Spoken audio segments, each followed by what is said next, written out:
Y recibimos compañeros, decíamos, en la mañana de Telediario Federal. El primero de ellos es Pablo Callejón. ¿Cómo te va, Pablo? Muy buenos días. Muy buenos días, Mariano. El saludo para todos. ¿Cómo están ustedes? Muy bien, Pablo. ¿Qué nos ha traído para hoy? Bueno, en medio de la pandemia del coronavirus hay dos temas centrales que habían sido planteados por el presidente Alberto Fernández en su discurso inaugural de sesiones en el Congreso de la Nación y que forman parte de la plataforma política del Frente de Todos. Uno está relacionado con la reforma judicial y el otro con la despenalización del aborto, la legalización para que haya un aborto seguro, legal y gratuito como se reclama desde hace 15 años desde la campaña nacional. Tanto la reforma judicial como la ley del aborto parecen haber encontrado un segundo plano en medio de lo que ha significado la situación del coronavirus. Por un lado, la reforma judicial necesita de ese respaldo para que pueda obtener el quórum y pueda ser tratada este año, que es la discusión política que hoy se está dando, ¿no? Desde la oposición plantean de que no van a dar el quórum, que consideran que el debate no tiene que darse este año, que debe haber una nueva reforma. Bueno, lo que se presumía podía llegar a ocurrir. El gobierno nacional está convencido de que el tratamiento se tiene que dar este año. Lo que tiene que ver... Sí, disculpa, Pablo, mucho tiene que ver con el tema del contexto, ¿no? ¿Por qué en este momento? ¿Por qué en el medio de la pandemia? Pero parece ser más una discusión política que de tiempo. Efectivamente, porque en realidad no es que la pandemia inhabilita a otros tratamientos de la vida de los argentinos, ¿no? Ni que se está dejando de tocar el tema de la pandemia, ni que decimos, efectivamente. bueno, si hay algo que no se puede señalar es que la pandemia esté dejada de lado, ¿no? Porque evidentemente las medidas están abordadas en este sentido. Sí es más complicada la situación del abordaje de la ley del aborto legal porque allí tiene que haber una discusión sanitaria, una discusión ligada con la salud y evidentemente hay una mirada puesta en otro lado en este momento en la salud. Se habla de que antes de fin de año el debate se va a dar finalmente en el Congreso Nacional. Bueno, recordás que hace algunos días se estaba con la información que ya tenía el proyecto elaborado. Sí, claro. Por parte del gobierno. El proyecto está listo. El momento en el que va a ingresar en el Congreso me parece que tiene que ver con un guiño de Ginés González, ¿no? Es decir, bueno, estamos en condiciones de hacerlo. Avancemos porque la pandemia nos ha dado una tregua, porque hoy podemos abordar esta situación. Bueno, veremos si esto ocurre antes de fin de año. Pero vamos a ver en detalles lo que ha planteado la ministra de las Mujeres, Género y Diversidad de la Nación, Elizabeth Gómez Alcorta, que ha reafirmado la intención del gobierno de impulsar el debate parlamentario de la interrupción voluntaria del embarazo. La ministra que dijo que el proyecto ya está hecho y no descartó la posibilidad de que sea presentado antes de fin de año. Gómez Alcorta consideró que para darse en profundidad este tratamiento se requiere, por ejemplo, la presencia del Ministerio de Salud, lo que señalábamos recién, ¿no? Que hoy está abocado íntegramente a la situación sanitaria, pero insistió en que la cuestión del aborto es un tema que la Argentina tiene que resolver. Las distintas organizaciones han planteado que este debate debe darse antes de fin de año.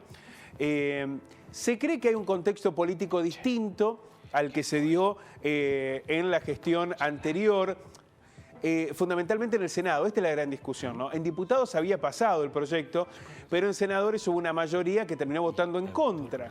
Hoy el contexto es diferente. Se presume por el vínculo que el presidente Alberto Fernández tiene con las provincias, los senadores son representantes de las provincias, y allí se podría encontrar un quiebre para que finalmente la ley del aborto legal, seguro y gratuito se desarrolle y se apruebe en la Argentina.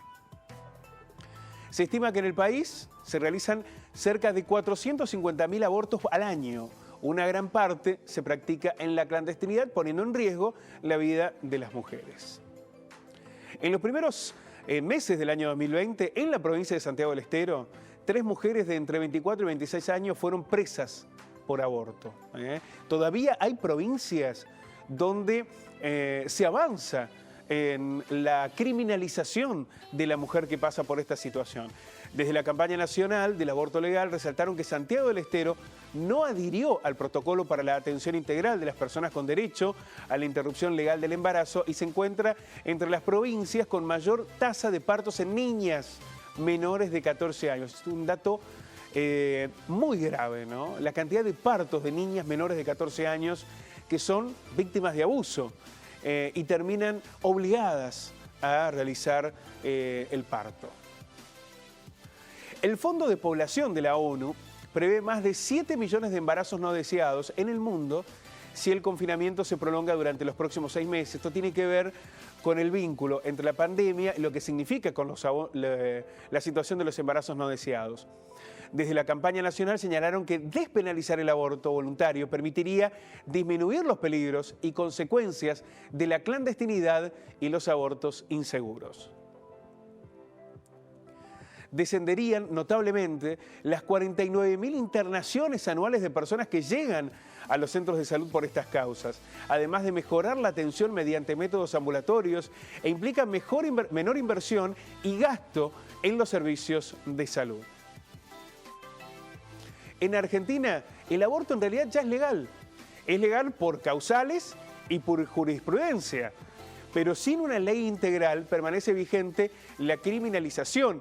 Cuando decimos que el aborto es legal, es que hay numerosas causales que permiten que se puedan concretar los abortos. Esto ya está legalizado, pero se necesita esa ley integral para evitar que ocurran situaciones de criminalización y sobre todo que mueran mujeres en estas situaciones. En la Argentina, 247 mujeres murieron por ser mujeres por el embarazo, el parto o el puerperio, en el 2017 según cifras oficiales.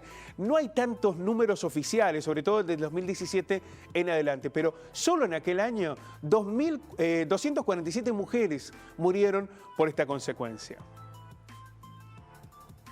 También en el país la aplicación de las interrupciones legales del embarazo, lo que se denomina el ILE, creció un 722,8% desde el 2014 al 2017 y fueron todavía más altas durante el 2018. Es decir, la aplicación de estas causales de las que yo les hablaba que implican la legalización del aborto a través de la ILE, la interrupción legal del embarazo.